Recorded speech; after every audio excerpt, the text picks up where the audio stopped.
Assalamualaikum warahmatullahi wabarakatuh. Apa kabar ya teman-teman? Masih semangat ya puasa kita pada hari ini. Nah, sambil menunggu waktunya berbuka, Ustazah ingin menyampaikan sebuah cerita. Judulnya adalah Namanya Tak Terkenal di Bumi Tapi Terkenal di Langit. Siapakah dia? Nah, oke. Ustazah mulai ya ceritanya. Teman-teman boleh simak dengan baik-baik. Nah, jadi dalam sebuah hadis yang diriwayatkan oleh Muslim, Rasulullah SAW bersabda bahwa sebaik-baiknya tabi'in atau pengikut ialah seorang laki-laki yang bernama Uwais. Nama lengkapnya ialah Uwais Al-Qarni. Nah, Uwais Al-Qarni ini hidup di zaman Rasulullah SAW. Nah, Uwais tinggal di Yaman bersama ibunya yang sudah tua, sudah buta, dan juga lumpuh.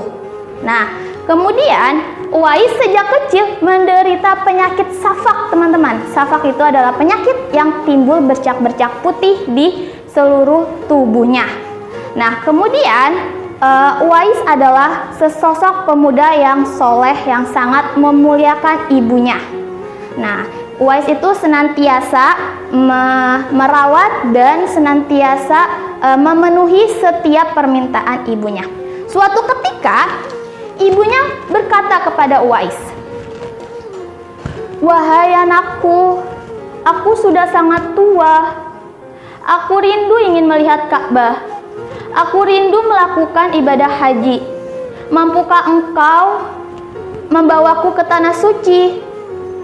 Nah, karena permintaan ibunya yang sangat sulit bagi Uwais, akhirnya Uwais terus berpikir, teman-teman, berpikir bagaimana caranya untuk membawa sang ibu pergi ke tanah suci. Sedangkan jarak dari Yaman ke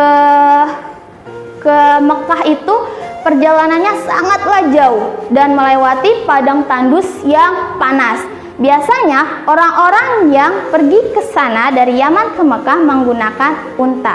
Namun pada saat itu perekonomian Uwais tidak mampu untuk membeli seekor unta.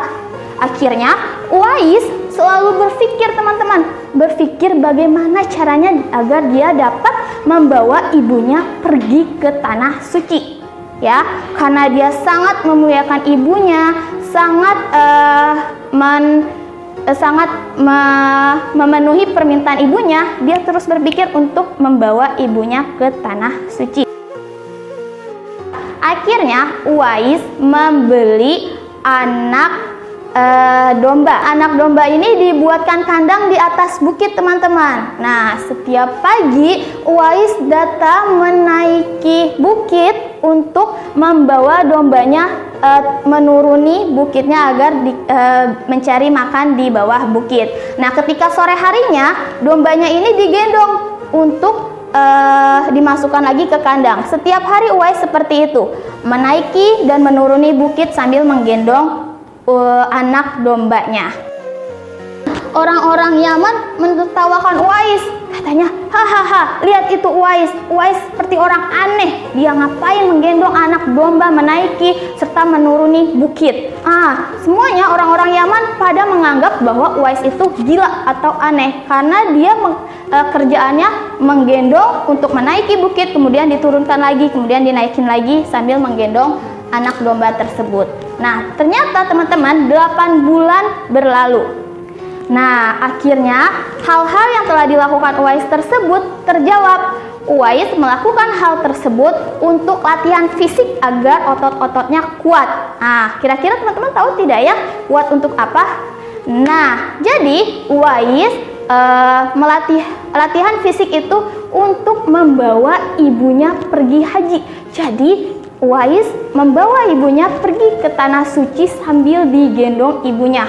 Karena kan tadi anak dombanya sudah dari kecil, kemudian dikasih makan, dia naik turun bukit, akhirnya otot-ototnya semakin kuat. Nah, jadi dombanya pun sudah seberatnya 100 kg, teman-teman. Jadi sudah cukup berat. Akhirnya karena Uwais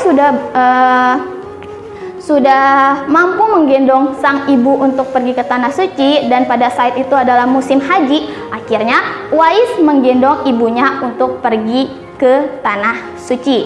Nah, sampainya di tanah suci, Uwais melakukan rukun-rukun untuk ibadah hajinya, dan Uwais tawaf di Uwais wukuf di Arafah dan tawaf di Ka'bah. Nah, pada saat itu tibalah mereka di tempat yang terkabulnya doa, yaitu di depan Ka'bah. Uwais dan ibunya berdoa, kemudian Uwais mengucapkan, "Ya Allah, ampunilah dosa-dosa ibuku." Melihat hal itu, ibunya bertanya kepada Uwais, "Lantas bagaimana dengan dosamu?" Nah, Uwais langsung berkata, teman-teman, dengan diampuninya dosa-dosa ibu, ibu akan masuk surga. Kalau ibu sudah masuk surga, cukup ridho ibulah yang akan mengantarkan aku ke surga. Nah, melihat ucapan Uwais seperti itu, mendengar ucapan Uwais seperti itu, akhirnya ibunya terharu dengan pengabdian dan pengorbanan si Uwais. Dan teman-teman tahu tidak apa yang terjadi?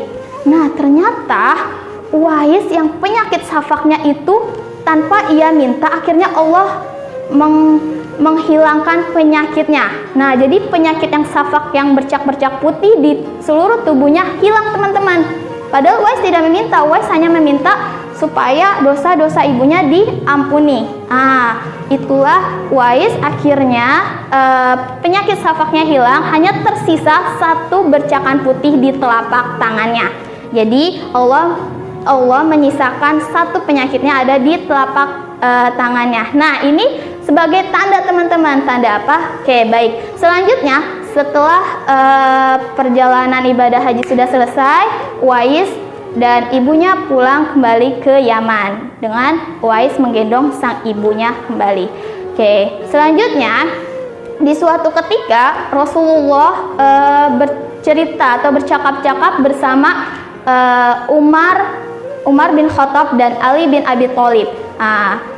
Rasulullah berkata kepada Sayyidina Umar dan Sayyidina Ali bahwa mereka disuruh untuk mencari Uwais di Yaman. Dan memohonlah doa kepada Uwais, karena doanya Uwais akan dikabulkan oleh Allah. Akhirnya Sayyidina Umar dan Sayyidina Ali pergi ke Yaman mencari Uwais. Nah, tapi sebelum pergi ke Yaman, Rasulullah menceritakan bahwa ciri-ciri dari Uwais adalah memiliki bercak putih di telapak tangannya. Akhirnya setelah sampainya di Yaman, Sayyidina Ali dan Sayyidina Umar bertemulah dengan Uwais. Nah, pertemuan itu akhirnya Sayyidina Ali dan Sayyidina Umar meminta doa supaya dosa-dosa mereka dikabulkan. Akhirnya Uwais pun mendoakan mereka. Karena doa Uwais itu diterima oleh Allah atau dikabulkan oleh Allah. Nah, teman-teman, kemudian bertahun-tahun berlalu, akhirnya tibalah ajalnya Uwais meninggal.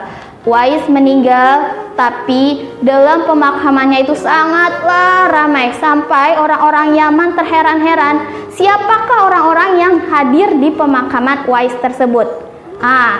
Ternyata dibuktikan bahwa yang hadir di pemakaman Uwais itu adalah beribu-ribu malaikat yang diturunkan dari Allah dari langit turun ke bumi. Jadi Allah menurunkan malaikat-malaikatnya untuk mengurusi pemandian jenazahnya, menyolatkan jenazahnya, serta pemakaman jenazah Uwais. Teman-teman, itulah cerita dari Uwais, sesosok pemuda yang sangat memuliakan ibunya, sehingga Allah meninggikan derajatnya dengan tidak terkenal di bumi namanya, tapi terkenal di langit. Masya Allah. Oke, baik teman-teman, Sobat Haki, dari cerita tersebut ada hikmah yang dapat kita petik. Yang pertama, teman-teman harus berakhlak baik dan berbakti kepada orang tua. Terdapat dalam surat Al-Isra ayat 23, ya. Bagaimana bunyinya? A'udzubillahi minasyaitonirrajim. Bismillahirrahmanirrahim. Wa qadara rabbuka alla ta'budu illa iyyah wa bil walidaini ihsana. Dan Tuhanmu telah memerintahkan kamu untuk jangan menyembah selainnya, dan berbuatlah baik kamu kepada kedua orang tuamu. Jadi ingat ya, pertama kita harus berbakti kepada kedua orang tua ya, harus menjadi anak yang biru walidain, insyaallah, amin.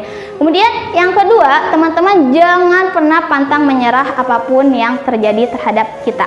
Yang ketiga, teman-teman harus tetap bersyukur kepada nikmat yang telah Allah berikan. Dan yang terakhir, teman-teman harus tetap melakukan hal-hal yang bikin orang tua ridho kepada kita. Kenapa? Karena ridhollahi fi ridho walidain. Ridho Allah tergantung dari ridho orang tua. Jadi kalau misalnya orang tua kita sudah ridho sama kita, insya Allah pasti akan ridho dengan kita. Oke, baik, itu saja cerita yang ingin Ustazah sampaikan kepada teman-teman. Oke, teman-teman harus tetap semangat puasanya. Sebentar lagi waktunya berbuka. Ustazah ucapkan selamat menunaikan ibadah puasa dan selamat berbuka bagi yang telah berbuka. Dan jika ada kebenaran datangnya dari Allah, jika ada kesalahan datangnya dari Ustazah sendiri, Ustazah minta maaf yang sebesar-sebesarnya. Oke, akhirul kalam. Wassalamualaikum warahmatullahi wabarakatuh. Ikan hiu muter-muter. See you later. Sampai jumpa.